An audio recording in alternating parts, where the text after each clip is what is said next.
Bueno, sea lo primero, espérate que se pasaron varias. Dar las gracias al comité organizador. Vamos a empezar con estos temas.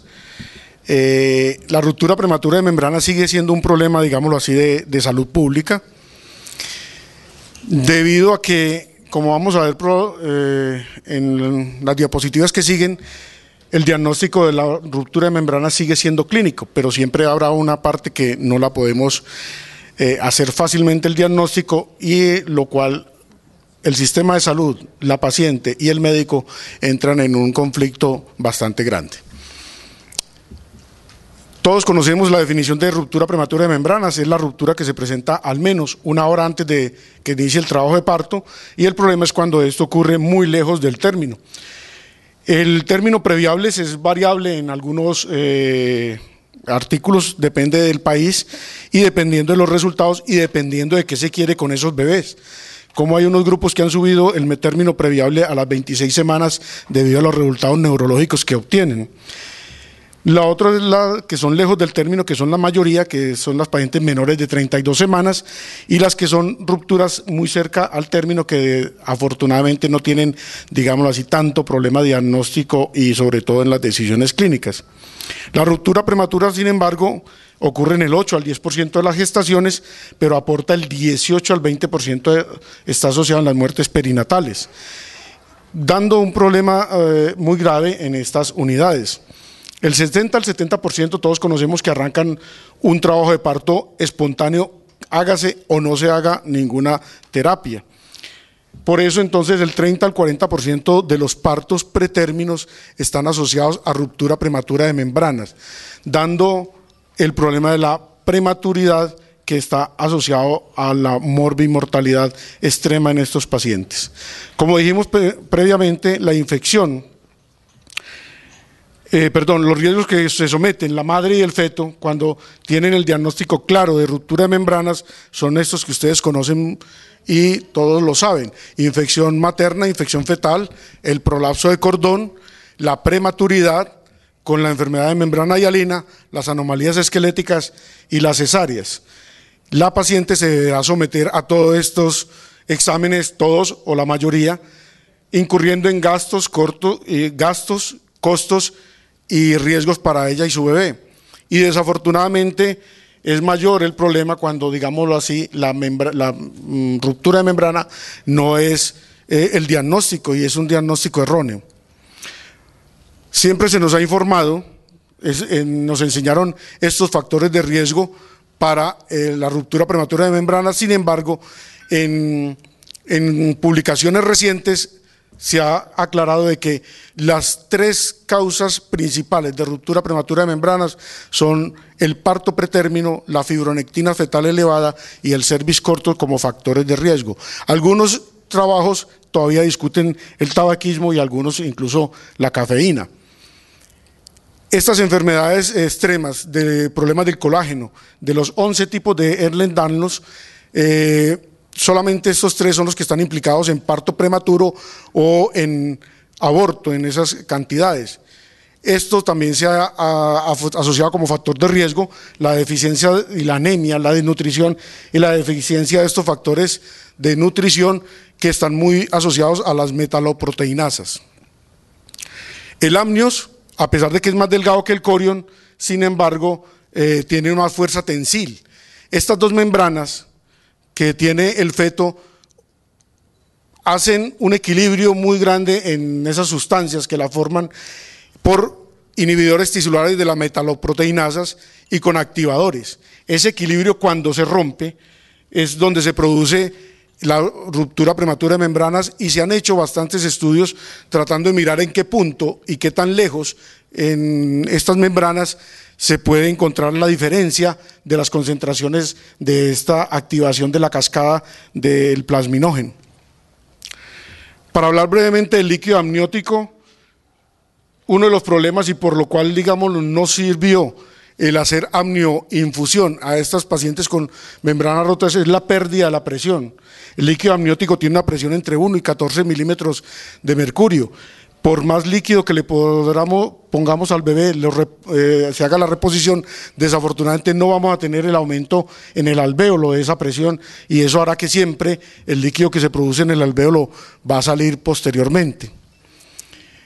Siempre se han buscado marcadores tempranos de infección, por el problema diagnóstico que ya tenemos. Indudablemente, entre más baja la edad gestacional, hay una relación más directa con infección, siendo más grande esta relación cuando los partos son menores de las 30 semanas. Siempre utilizamos la proteína C reactiva y el hemoleucograma como marcadores, pero estos marcadores son muy tardíos a nivel de la infección fetal. Por eso se han diseñado y se han buscado otros marcadores, como son la interleuquina 6 en suero materno, que se propuso como un marcador de riesgo de infección cuando está arriba de 8 picogramos, y el factor de necrosis tumoral y otros factores que probablemente van a hablar en las otras charlas que seguirán. Entonces se trató, desde el punto de vista ecográfico, vamos a tratar qué pueden ayudar. Desde el punto de vista ecográfico, la ecografía, siendo un método no invasivo en el diagnóstico de las rupturas prematuras de membrana.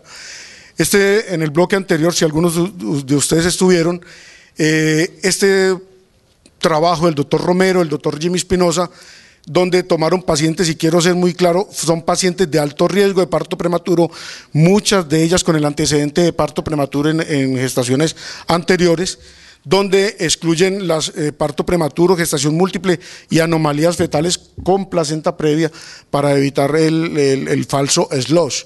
Lo que muestra es qué significado tiene el SLOSH en las pacientes como marcador de parto prematuro en pacientes, vuelvo y repito, de alto riesgo.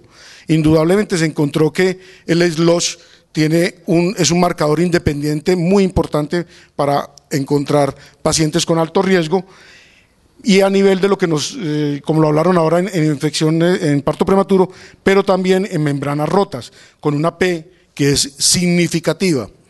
Si a eso se asocia también un cervix corto, indudablemente hay más probabilidad y es un marcador más fuerte en estas pacientes de alto riesgo.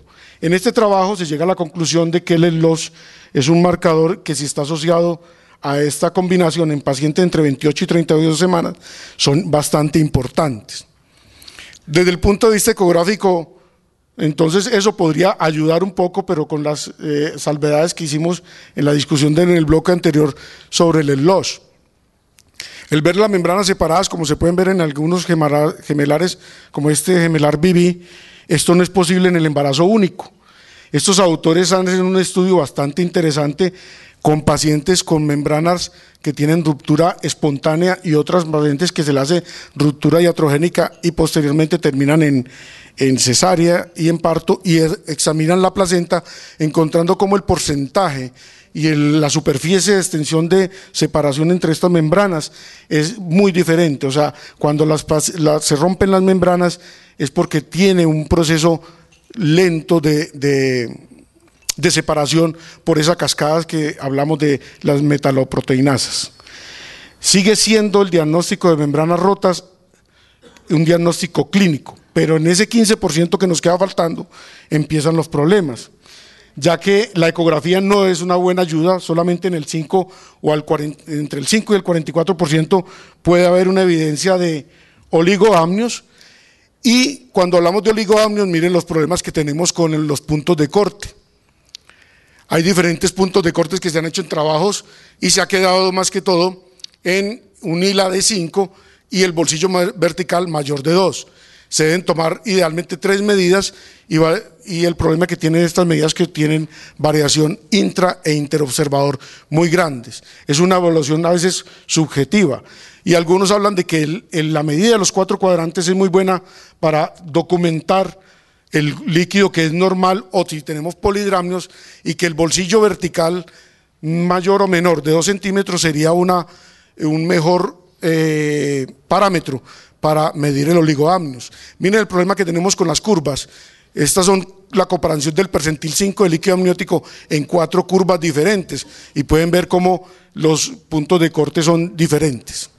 Entonces entramos en el problema del factor diagnóstico. La ecografía no es un un buen auxiliar en el diagnóstico y se tienen que entrar a otros elementos que de pronto no han sido los mejores y no los mejores evaluados. La prueba del lecho, el papel de nitracina y las pruebas invasivas con índigo carmín, azul de Evan, fluorescina, que tienen el problema de ser invasivas, que no siempre son fáciles y que traen riesgos para estos bebés. La doctora Nazaret nos va a hablar posteriormente de esto que son las pruebas inmunohistoquímicas, que con inmunoensayo logran tratar de obviar esa dificultad y tratar de evitar las pruebas invasivas. Actualmente en la Clínica del Prado desarrollamos un trabajo con 3 países, Uruguay, con Salvador y con Colombia, comparando el índigo de carmín con la prueba de Amnisur, de la cual va a hablar la doctora posteriormente. Entonces, ya sabemos que no nos sirve mucho, tiene las limitantes en la evaluación del diagnóstico. Miremos entonces qué se puede hacer con el perfil biofísico. El perfil biofísico fue hecho para ver el bienestar fetal en fetos sin membranas rotas, pero también se vio que los fetos que tenían infección disminuían sus movimientos respiratorios. Y por ello encontraron Manning y Vincileos, que prácticamente bebés que tenían movimientos respiratorios descartaban al menos la sepsis neonatal. Y cuando tenían bolsillos mayores de 2 centímetros, el tiempo de latencia era mayor y la carionionitis y la sepsis neonatal también era menor en esos trabajos.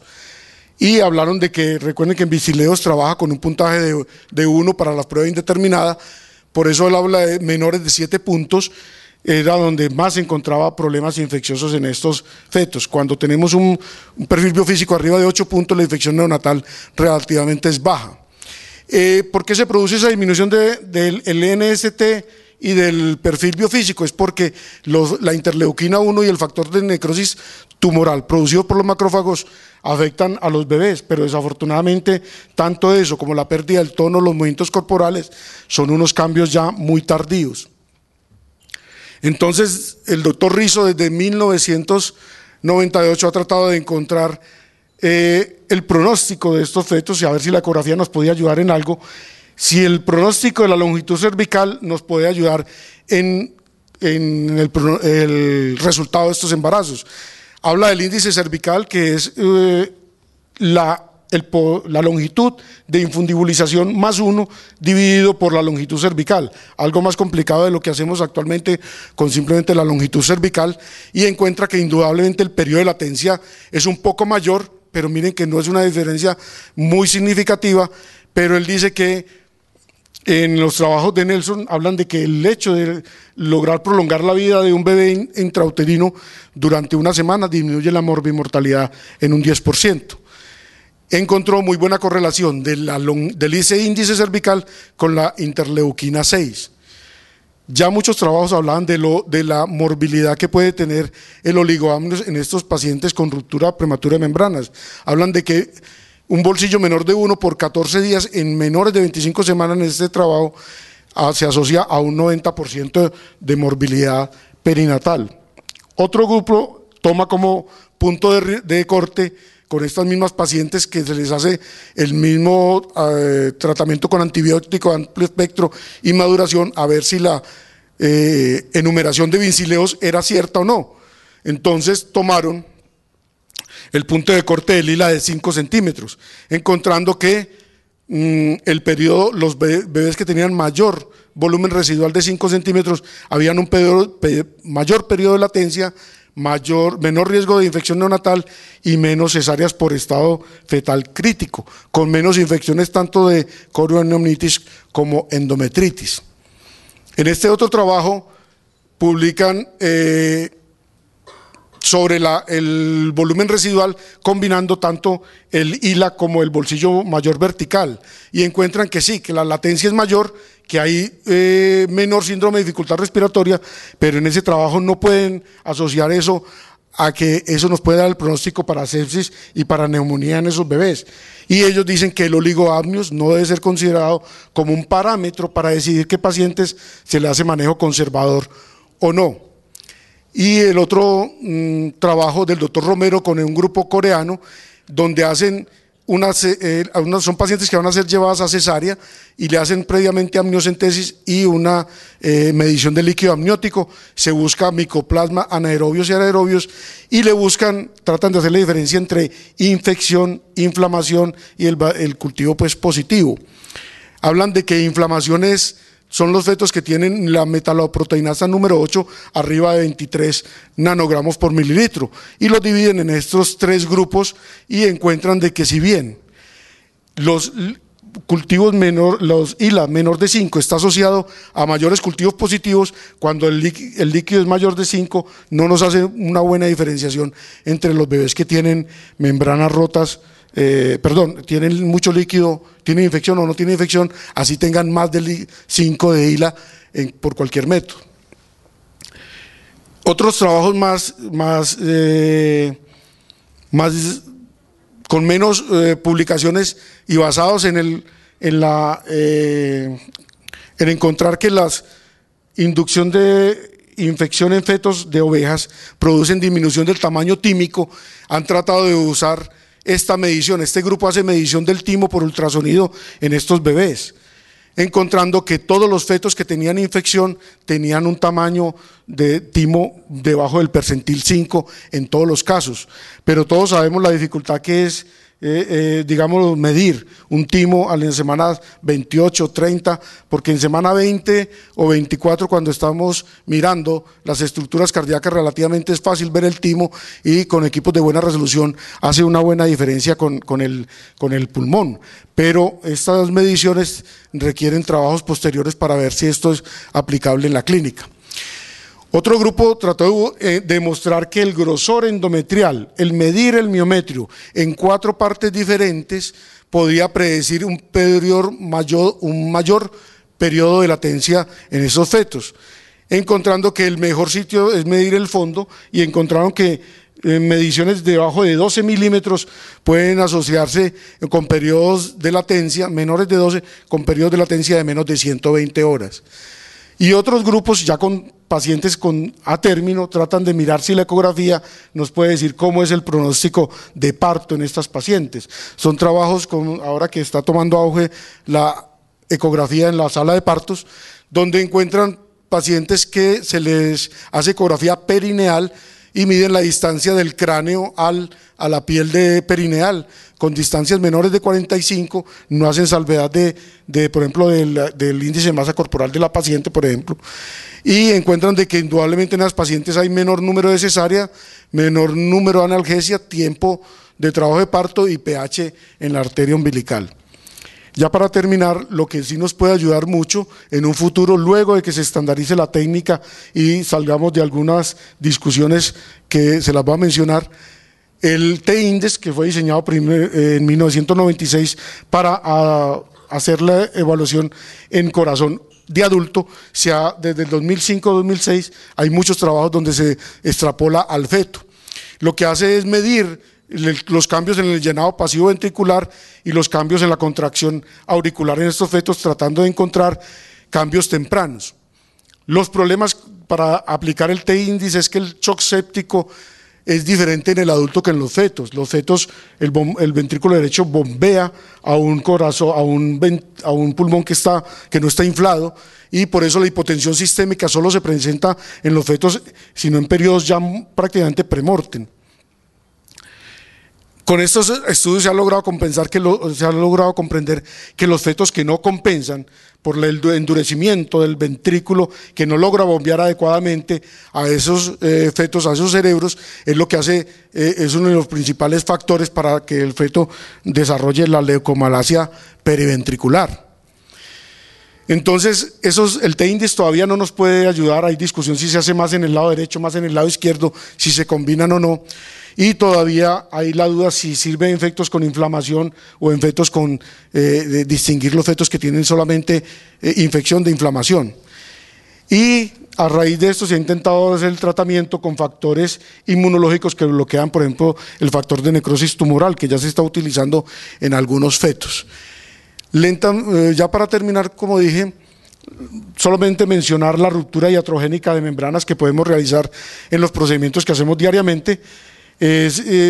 Como la fisiopatogenia es totalmente distinta, es mucho mejor el resultado de los amnioparches que se pueden utilizar en estas pacientes, incluso el llenado espontáneo de esas pacientes, porque el trauma es distinto y no tenemos esa inflamación en la zona donde hubo la ruptura. Se están investigando cada vez más sustancias para ver si el crío precipitado, que parece que no ser el ideal, nos pueden ayudar a otras sustancias a mejorar el pronóstico de estos fetos con ruptura iatrogénica. En conclusión, el diagnóstico de la ruptura prematura de membrana sigue siendo clínica y la ecografía nos puede ayudar un poco en el tamizaje, pero en cuanto a pronóstico y seguimiento todavía se deben hacer mayores estudios para, por ejemplo, en el T-Indis, tratar de ayudarnos en un diagnóstico temprano de infección. Muchas gracias.